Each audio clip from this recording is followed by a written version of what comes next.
Welcome to EE303, Electromagnetic Field Theory. Today we're going to talk about coordinate systems. Specifically, we'll be talking about the rectangular coordinate system. That's in chapter 1.4 of the text.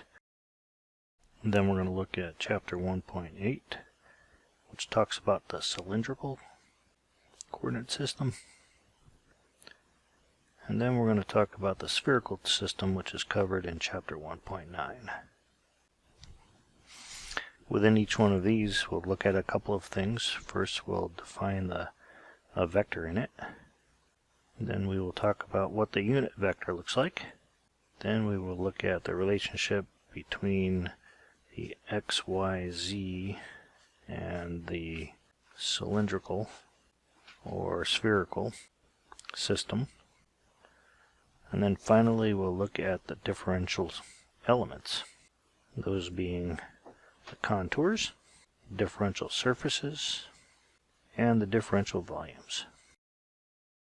We will begin with the rectangular coordinate system.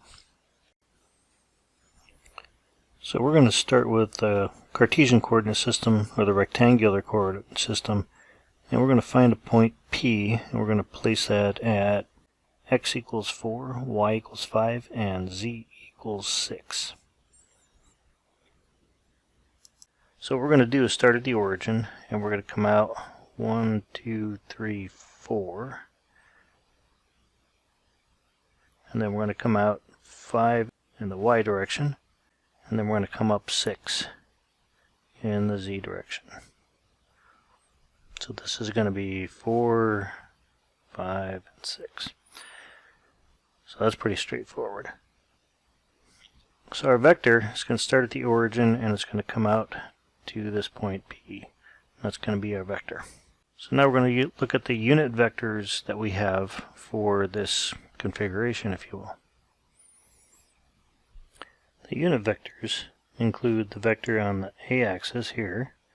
So that's going to be a sub x hat. And then we have one on the y direction, a sub y hat, and one in the z direction, a sub z hat. Now this unit vector is going to translate everywhere. So even up here at this point here, we're going to have a sub x hat, a sub y hat, and a sub z hat. So that just defines the directions. So the unit vector for this particular arrow, let's call this vector P. We'll just put a vector over the top of it. It's going to have a unit vector in this direction here. That's going to be a sub p hat. And a sub p hat represents the unit vector in that direction. We could also draw that unit vector down here. A sub p hat. And this has since it is a unit vector, it has a dimension of, or a magnitude of 1. Let's say we have a line and it's in the x direction. So within that line we're going to have a differential element. So let's say that differential element is a small dx. So that's a differential piece that just goes along in that direction. And this is going to have a direction of probably a sub x hat. It could have plus or minus a sub x hat if we gave it a direction. And if we wanted to give it a direction, we'll put a little arrow on there.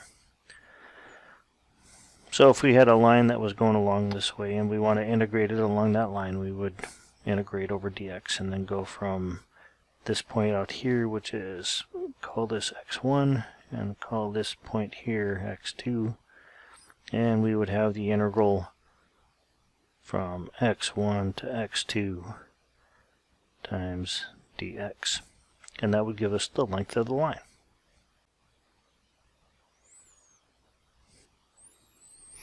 Now if we wanted to extend this, and let's say that we wanted to create a surface instead, so that surface, let's say that the surface here is going to be on the xy plane, And we're going to kind of fill that in here.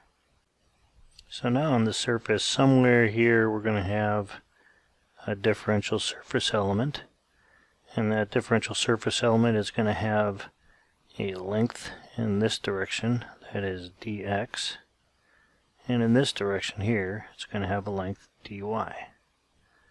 So if I wanted to know the area of this differential surface element, that's going to be dx times dy. And if I integrate it, I'm going to get an area is integral dx dy. Okay.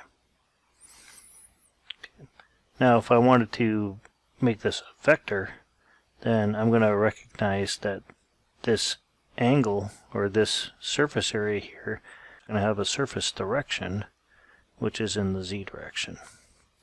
So if my surface is here, it will point up, and this is in the a sub z hat direction.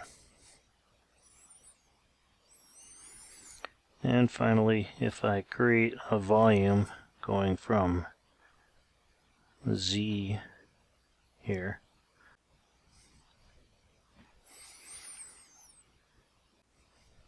and that volume goes from y1 to y2 right here, and then it goes from z1 to z2. By the way, this area here is a double integral from x1 to x2, y1 to y2. Now what I have somewhere in here is this differential volume element. And that differential volume element is going to have a side that's dx, another one that is length dy, and a third becomes dz. So now the volume is equal to a triple integral of dx, dy, and dz. Now this does not have a direction, so it's a volume integral, so we don't really have a direction for it. But we are going to integrate from x1 to x2, from y1 to y2, and from z1 to z2.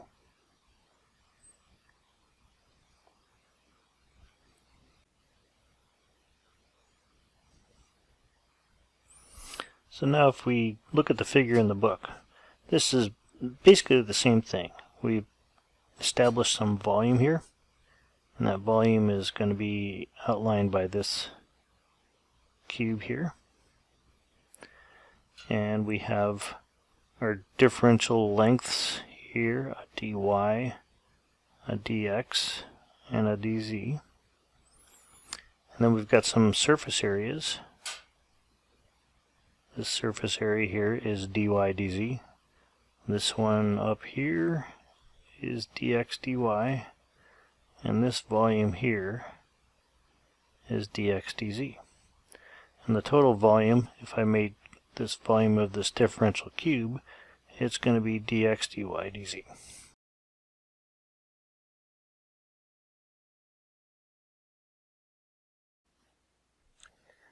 Let's look at the cylindrical coordinate system. In the cylindrical coordinate system, we've got three variables here. We've got rho, which represents the radius from the center. Phi is the angle based on some baseline, and z is the height. So basically, if we look at a cylinder, it looks something like this, and we have a center going through it. And let's put a coordinate system that runs this, call this x, y, z, to link it back to the regular coordinate system. And basically what we're looking at is at any point here, let's take a midpoint here, where we've got it at the z equals 0 plane. At any point we're going to have a point here, what's going to be determined by some radius, which is the length here, rho, and then there's going to be an angle. and this is going to be phi, and then it's going to have a height, and in this case z equals 0. So let's look at a particular point here. Let's pick a point that's at 4.9 and 5, and this is in radians. It's about 52 degrees. So that's going to be, sitting someplace around like this coming out. And we're going to have a particular height here of 5. So let's look at the rho. So we're going to bring rho out here in the x direction. This is going to be our baseline, and this is going to be, call it a baseline for phi, and that's going to be at 0. But we're going to come out 1, 2, 3, 4. This is going to be our radius 4. We're going to call that rho, and we'll bring that around to here, and this angle here is going to be 0.9 radians based on this, where the x-axis is. And then we're going to come up again to here, which is going to bring us, this is our z equals 5. So there's 1, 2, 3, 4, 5, and if I drew this right, come across like this, these two lines would be in parallel, and so on. So that's how we get there. So this is, following, we go to rho, and then we do phi, and then we go z up here. We could take a couple of different paths. If, for instance, we wanted to do z first, we could go up z, and then we come out rho, and then come around the theta, for instance.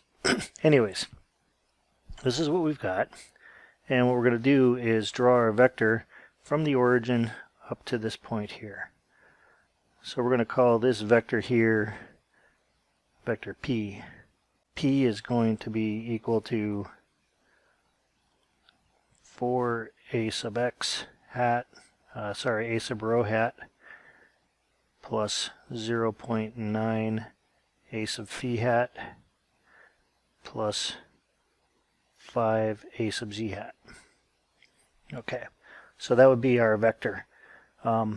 This vector, again, also has a unit vector. And we're going to say that that unit vector goes off in some direction here. So let's call this a sub p. That's our unit vector for p. That unit vector, again, could be drawn down here. And if I wanted to, I could draw it over here. It has the same direction everywhere I look. Now what I want to do is look at the unit vectors in rho, phi, and z that make this up. Now for rho, the rho direction is going to be pointing in this direction, so this is my a sub rho, and that can be translated up here as well. So got a sub rho,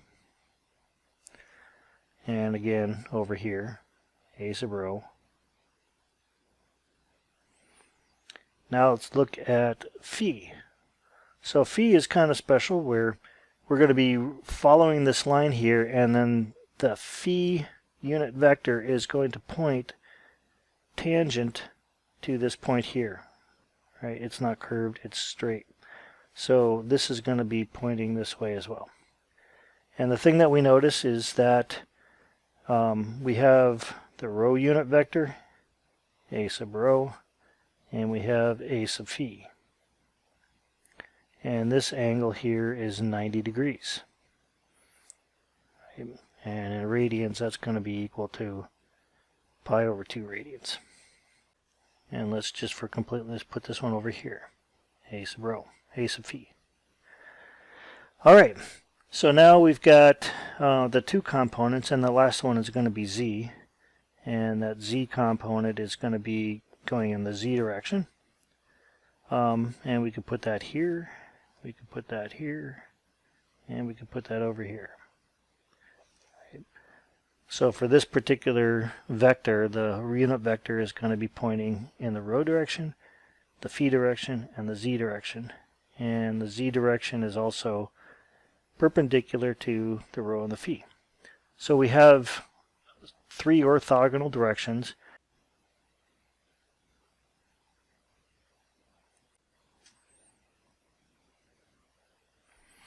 So let's take the same volume. So let's establish a volume where we have, we're going to say that this distance here is rho, and that's going to go from 0 to 1, 2, 3, 4. It's in the range 0 to 1, 4. And then we're going to take phi, which is going to go from phi equals 0 to phi equals pi over 2. And we have z equals 0. So this is going to go up to 1, 2, 3, 4, 5. So we go from 0 to 5 in z, 0 to pi over 4 in phi, and so on. Now, what I'm going to do is pick a spot somewhere internal here. And I'm going to sort of draw an oversized wedge here. And let's say that this comes out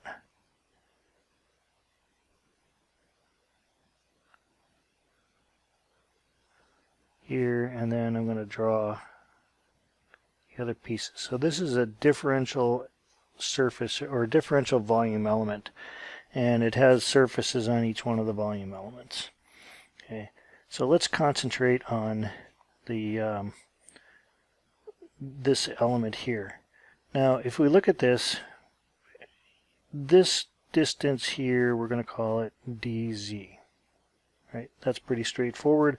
It's a very small increment in the z direction.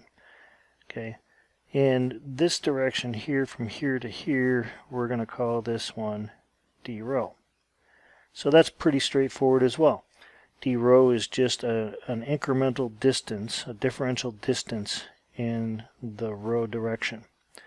And we are going to look at this distance here. And a lot of times you just look at that and you say, oh, that's just d phi. Well, turns out that that is just not right. It's what's missing. So the thing that's missing is, if you think about this, if we go out to a longer distance out here, let's say we come way out here. Alright, so let's bring that way out here. We got the same d rho, same dz coming out this way. Right. Now we look at this distance from here to here. This is clearly not just the same distance as this is back here. And it turns out that this grows with rho. So this distance really is rho d phi. Okay? So what we're going to say is that this distance here is in fact rho d phi.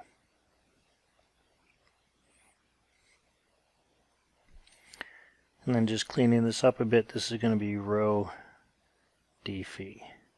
Okay, so that gives us our differential surface element.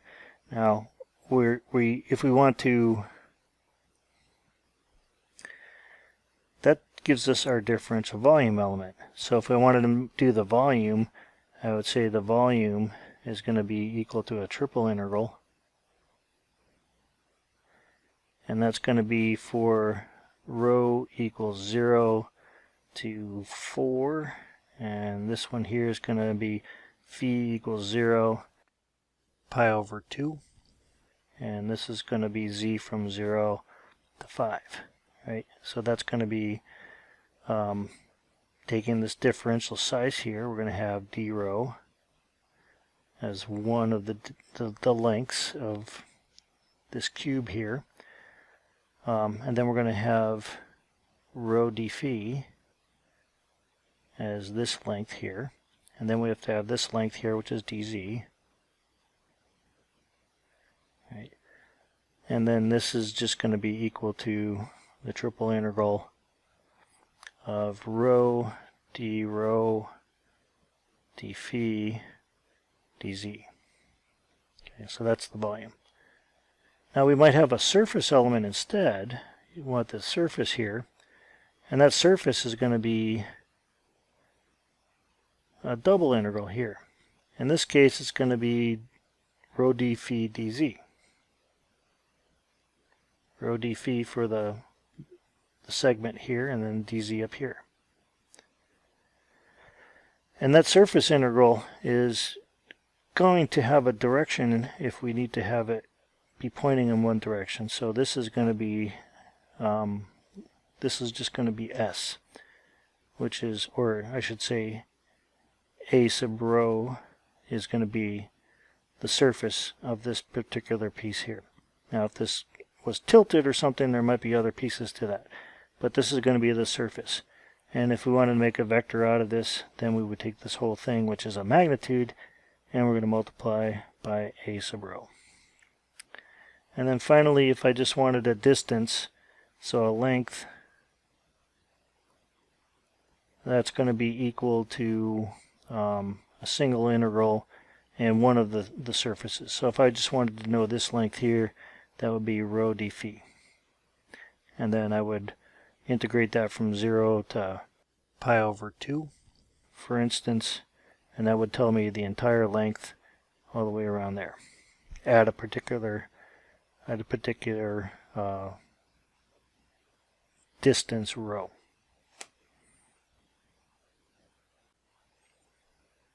Now let's look at what comes in the book. In the book we have this drawing here, where this gives us the same information, but it also shows a couple of different things like some surface planes.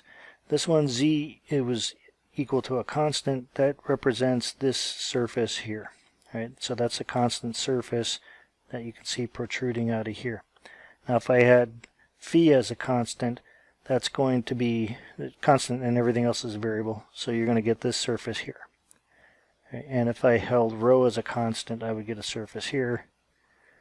And if they're all allowed to vary, then the three of them together give us this point here.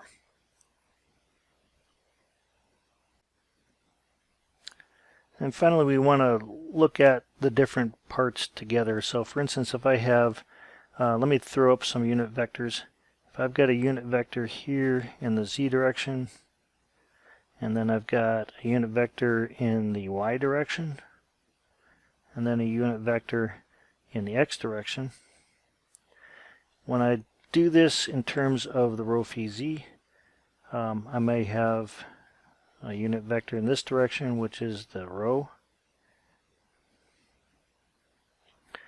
and then I'm going to have phi that's going to be orthogonal, but I'm going to draw that down here. Right. So I'm going to call that a sub phi, and I'm also going to have an identical a sub z. These are hats. Okay, so this is the only difference between the two, and we can see that az in the rectangular coordinate system is going to be the az in the cylindrical coordinate system. So now we need to incorporate this angle phi. So that's what we're looking at here, is terms of relating these together. Now if I kind of flip this around a little bit, what I'm going to do is I'm going to put, so we can do the trig a little bit easily, this is going to be a sub x, and this is a sub y, and I'm going to put a sub rho here, and orthogonal to that is going to be a sub phi. Right? We know that this angle here is phi, and we also know that because of the angles, this is also phi. And what's going to come down to is this one here is going to be pi over 2 minus phi. Okay, so keep that in mind as we do our trick. Now if I want to find out what is the projection of rho onto x, or x onto rho, then we're going to have a cosine here, right? So I can say that if I project this down here, this distance here is going to be a sub rho cosine of phi. And this is the same thing as saying a sub rho dotted with a sub x. Actually, I should just say that that is equal. Likewise, we can find out what a sub rho is in terms of a sub y, and we're going to have a sub rho, if we project it down this way, it's going to be a sub rho cosine of this angle projected on there. And that's going to be pi over 2 minus phi, or 90 minus phi, which equals a sub rho sine phi. And that's going to be equal to a sub rho dotted with a sub y. And we can do the same thing with a sub phi. It's going to be a sub phi cosine phi, and that's going to be a sub phi hat dotted with a sub y. And then I also have, to get it projected on the x-axis, we're going to have a minus sign here because it's flipped. So this is minus a sub x, and this is that distance that we're interested in. And that's going to be a sub phi times the cosine of pi over 2 minus phi, which equals a sub phi. Actually, there's a minus sign, right? And that's going to equal minus a sub phi sine phi. And that's going to be equal to a sub phi dotted with a sub x. And if we look in the textbook, we see that there is a chart. In table 1, now if I dot a sub x with a sub rho, I get cosine phi. And if I get a sub x dotted with a sub phi, I'm going to get minus sine phi. And a sub z dotted with a sub x dotted with a sub z is 0. And then we fill it out, we get sine phi here, cosine phi, 0. We have a sub z dotted with a sub z, that is going to be 1. And then a sub z dotted with phi or rho is going to be 0. So we can just kind of draw the box here, and that's the same table. And that's how you figure that out.